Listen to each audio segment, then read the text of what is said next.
Hello students, आपका स्वागत है हमारे ऑनलाइन प्लेटफॉर्म स्प्रिंटेड लर्निंग में, जिसमें मैं दीपक खुराना आपको एक चैप्टर कंटिन्यू करवा रहा था क्लास 10th का। वो है चैप्टर फर्स्ट। बेटा जी, चैप्टर फर्स्ट हमारे सामने है chemical reactions and equations. Chemical reactions and equations, इसका मैंने आपको आज लेक्चर नंबर 3 करवाना है। और लेक्चर नंबर 3 हमारे सामने क्या है? What are chemical equations? What are chemical equations?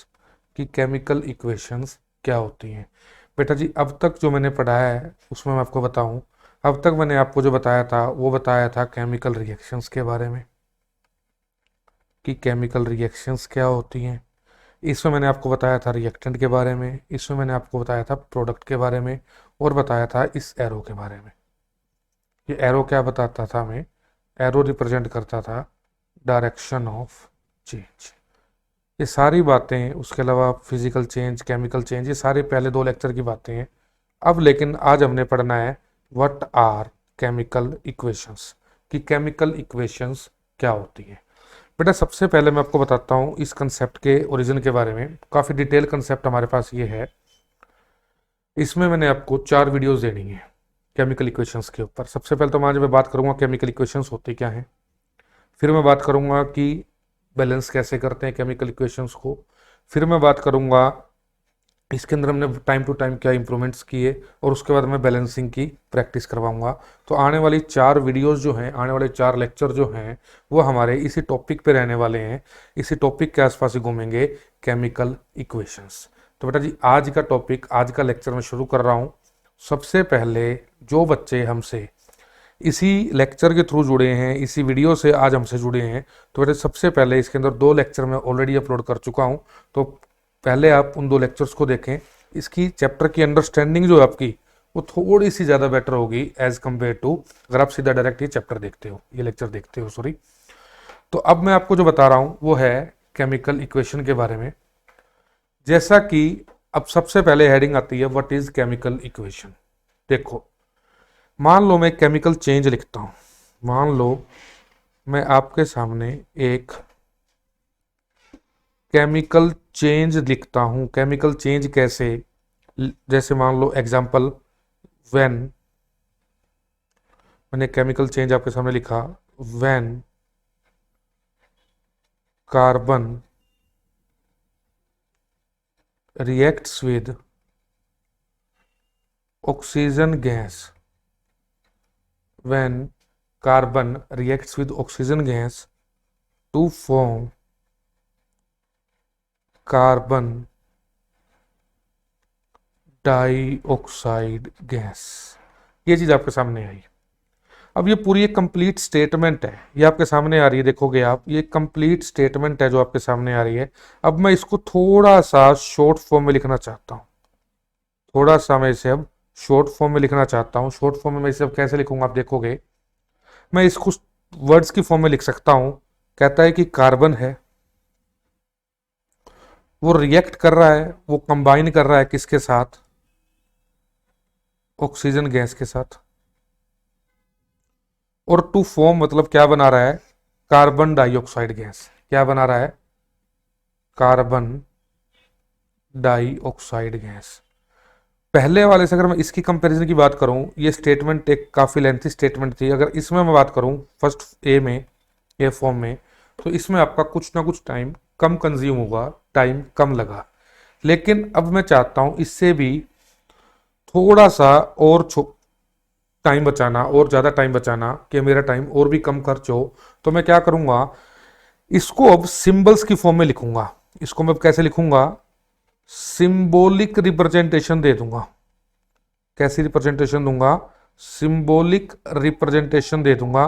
देखोगे कैसे? कार्बन की सिंबल क्या होता है? सी। ऑक्सीजन गैस का सिंबल होता है O2, that gives you. Carbon dioxide का सिंबल होता है CO2। तो C plus O2, C plus O2 gives you CO2।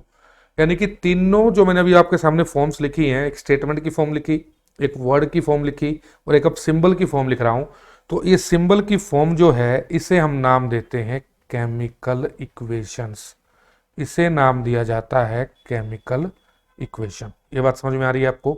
जैसा कि मैंने आपको बताया था पहले भी, ये एरो है जो क्या रिप्रेजेंट कर रहा है, direction of change. Direction of change मतलब ये दो चीज कंबाइन कर रही है और ये चीज बन रही है, नई बन रही है। जो चीज एक तो होगी इसकी लेफ्ट हैंड साइड और एक होगी इसकी right hand side. Left hand side को हम इसके बोलते हैं रिएक्टेंट, ये बात भी पहले बता चुका हूं। ये रिएक्टेंट्स हो गए और जो फाइनल हमारे सामने आ रही है चीज वो होगी प्रोडक्ट, यानी कि रिएक्टेंट से प्रोडक्ट हमारे सामने बने। ये बेटा जी इस छोटी सी बात है, ये आपको समझा दी गई है कि केमिकल इक्वेशंस क्या है। अभी कंप्लीट स्टेटमेंट भी लिखवाऊंगा अभी, यानी कि इतनी बात अभी तक समझ में आनी चाहिए। जब भी हम किसी भी केमिकल चेंज को सिंबल्स की फॉर्म में देते हैं, यानी कि सिंबॉलिक रिप्रेजेंटेशन देते हैं, अभी तक जो मैंने आपको समझाया उसे कहा जाता है केमिकल इक्वेशंस। उसे क्या नाम दिया गया है? Chemical equations. ये बात क्लियर है बेटा जी? आप सबको बिल्कुल क्लियर होनी चाहिए बात। देखो, सिर्फ ऐसा नहीं है कि टाइम बचाने के लिए इसको यूज किया गया। अभी तक शुरुआत में मैंने आपको ऐसा बता दिया कि टाइम तो देखो बचता ही है, लेकिन हमारा सिर्फ टारगेट टाइम बचाना नहीं था। बहुत से कंसेप्ट्स हैं, बहुत अच्छी कंसेप्ट्स हैं जो इसके अंदर मैं अभी आपको आने वाले लेक्चर्स में बताऊंगा कि एक्चुअली केमिकल इक्वेशंस का फायदा क्या हुआ। केमिस्ट्री ही बदल गई जब केमिकल इक्वेशंस आई। केमिस्ट्री के बहुत से कंसेप्ट से वो नए इंट्रोड्यूस हुए इस केमिकल इक्वेशंस के कंसेप्ट के बाद। सारी बातें होंगी, डिटेल में होंगी, प्रॉपर एक एक वर्ड, एक एक चीज जो आपको चाहिए, नॉलेज, एक एक कंसेप्ट जो आपको चाहिए, वो सारा बताया जाएगा। चलो बेटा जी, आगे जैसे मैं बात करूं इसकी अब स्टेटमेंट की, आगे मैं बात करूं इसकी अब स्टेटमेंट की। इसको स्टेटमेंट को आपने नोट डाउन करना है कि क्या स्टेटमेंट है केमिकल इक्वेशंस की। देखेंगे, कहता है the representation of the representation of a chemical reaction, the representation of a chemical reaction in terms of symbols and formulae, in terms of symbol and formulae of the different reactants and products called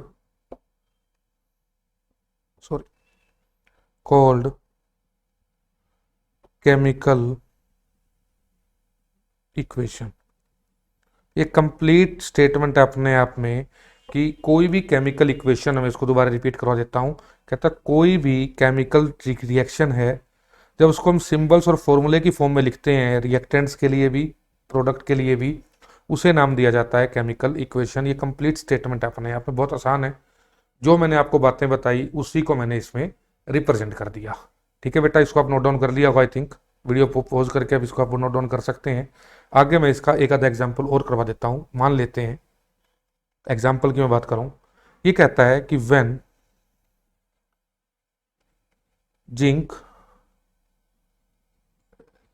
reacts with sulfuric acid, then it forms zinc sulfate along with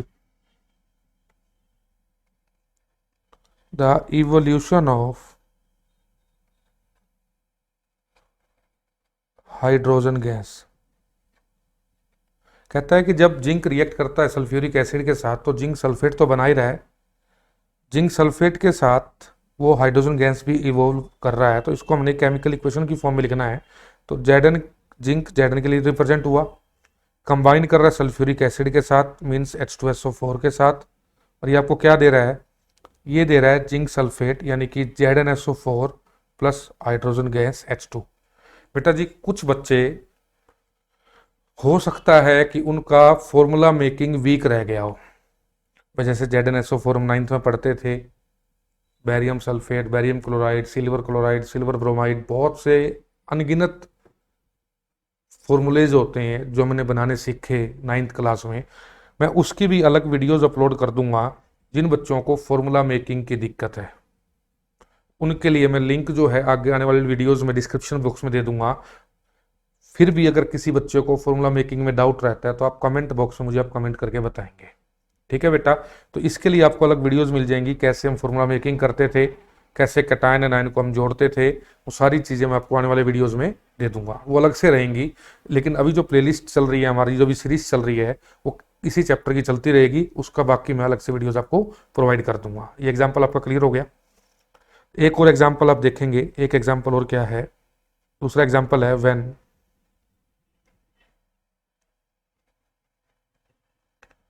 nitrogen gas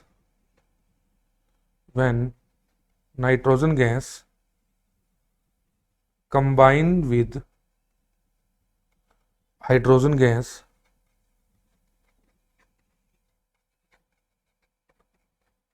to form ammonia gas.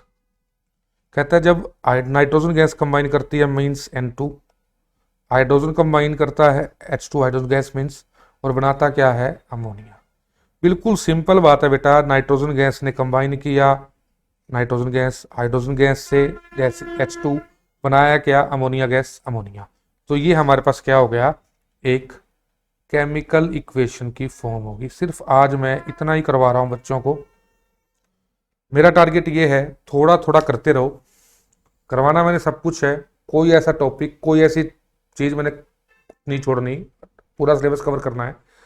इतना करते रहो, धीरे धीरे slow and study, इसको proper revise भी करो, proper note down करो, और नई एनर्जी के साथ हम नई वीडियो में मिलेंगे, ताकि आपका जो एनर्जी कंटेंट है वो भी प्रॉपर बना रहे। पूरी एनर्जी के साथ हमने टाइम दे के पढ़ाना है और पढ़ना है, ठीक है बेटा। बाकी आज के लिए इतने रखता हूँ। वीडियो पसंद आई है तो अपने लाइक करनी है, चैनल सब्सक्राइब करना है और शेयर करना है, ठीक है बेटा। आज के लिए इतना ही। Thank you very much.